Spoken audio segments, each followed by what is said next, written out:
Os polvos têm 3 corações. 2 deles bombeiam sangue para as brânquias, enquanto o coração maior circula o sangue para o resto do corpo. Eles também têm 9 cérebros, há um grande central, mas também cada um de seus 8 braços tem um mini cérebro próprio, e é por isso que eles podem agir de forma independente. Como cada braço tem seu próprio cérebro, o cérebro central envia apenas um sinal de nível superior para o braço. Coisas como "vá para aquela fenda ali, pode haver um caranguejo escondido lá dentro". No caso dos humanos, o cérebro guiaria e controlaria cada movimento de nossas pernas e braços, e com um polvo, os braços agem quase independentemente a caminho da fenda. Ele também prova e sente com as ventosas. Como seus braços são tão independentes, um polvo não sabe onde eles estão, a menos que os veja. O corpo humano tem uma habilidade chamada propriocepção. Graças a ela, sabemos onde está o nosso braço, mesmo que ele esteja longe do alcance de nossos olhos. 1816 é conhecido como o ano em que o verão não chegou. Em abril de 1815, houve uma grande explosão no Monte Tambora, na Indonésia, enviando enormes nuvens de cinzas vulcânicas para a atmosfera. A maior parte do hemisfério norte foi coberta por um manto de poeira e sujeira que meio que se recusou a baixar. Em junho do ano seguinte, o inverno frio simplesmente não acabou. A geada danificou as colheitas, e a neve e a chuva persistiram durante todo o verão. Na Islândia, você encontrará algumas das paisagens mais deslumbrantes do nosso planeta.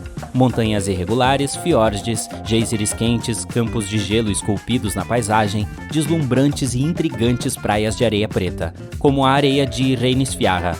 A maior parte da areia das praias geralmente é formada por rochas que se quebraram devido a mudanças climáticas e erosão ao longo de milhares ou até milhões de anos. E em Reynisfjara, a areia é de uma impressionante cor preta devido à atividade vulcânica. A lava saiu de um vulcão em erupção, subiu à superfície, esfriou e depois endureceu no Oceano Atlântico, criando uma tonalidade preta fascinante.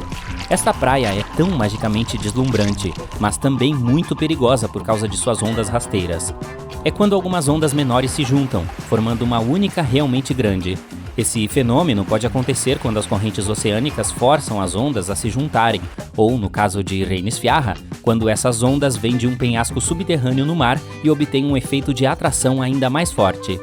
Considerando também as baixas temperaturas do oceano, o melhor é apenas tirar fotos a partir de um local seguro. Algumas árvores conversam entre si.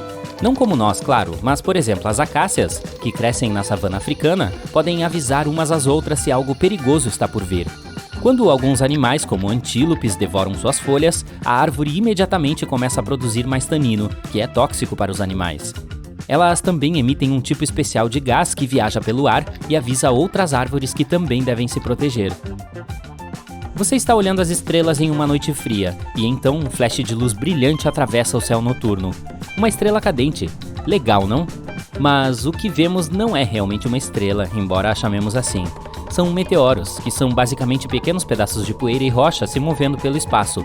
Ao passarem pela nossa atmosfera, causam algo chamado atrito, quando uma coisa se esfrega na outra, e é por isso que brilham. Além disso, o atrito causa calor.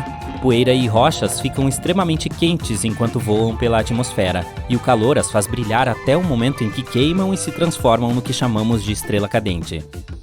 O pôr do sol nos desertos é extremamente bonito por causa das cores espetaculares que produz um pouco mais do que em outros lugares. A luz solar consiste em vários tons do espectro de cores. Quando o sol está alto no céu, essas cores se misturam e nossos olhos as veem como brancas. Mas à medida que o sol se põe, seus raios precisam passar por uma camada mais espessa da atmosfera antes de chegarem até nós.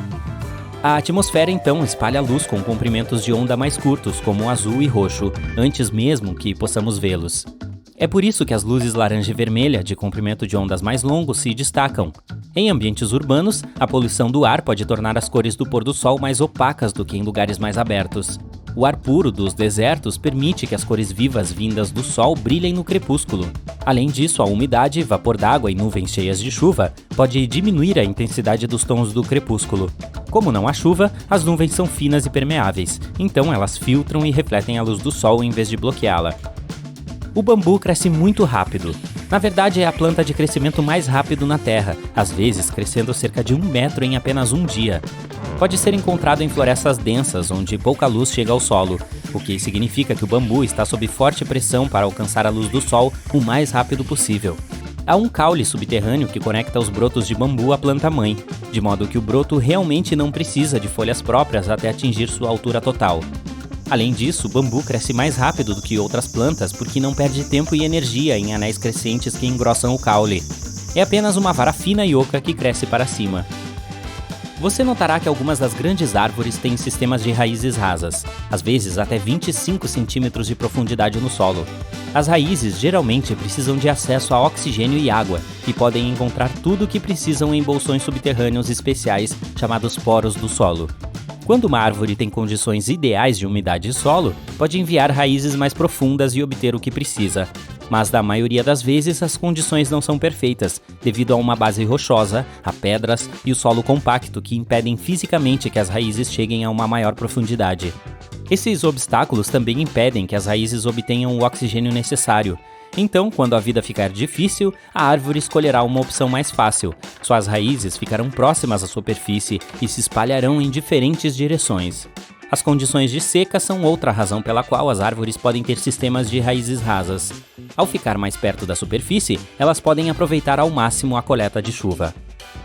As plantas ficam expostas à luz solar na maior parte do tempo, mas não sofrem queimaduras solares.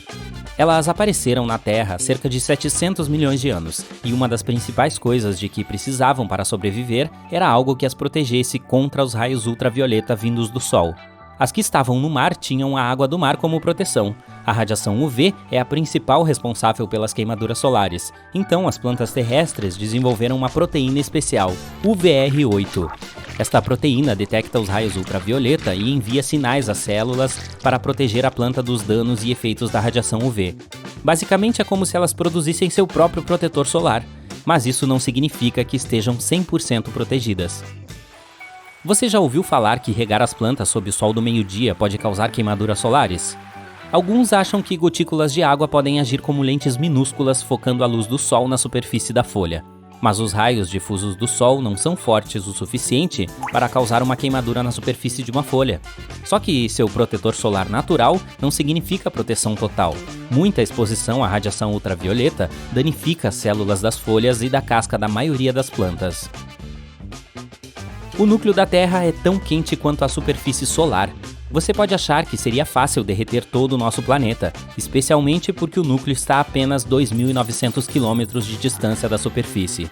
Se o Sol estivesse tão perto, seríamos como batatinhas fritas.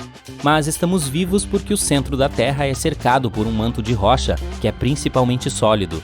A crosta sobre a qual caminhamos flutua sobre esse manto e nos protege. Se o Sol estivesse próximo, teríamos apenas espaço vazio para nos proteger, e você e eu não estaríamos conversando. Além disso, para derreter o planeta inteiro, precisaria de muito mais energia do que o calor do núcleo. É isso.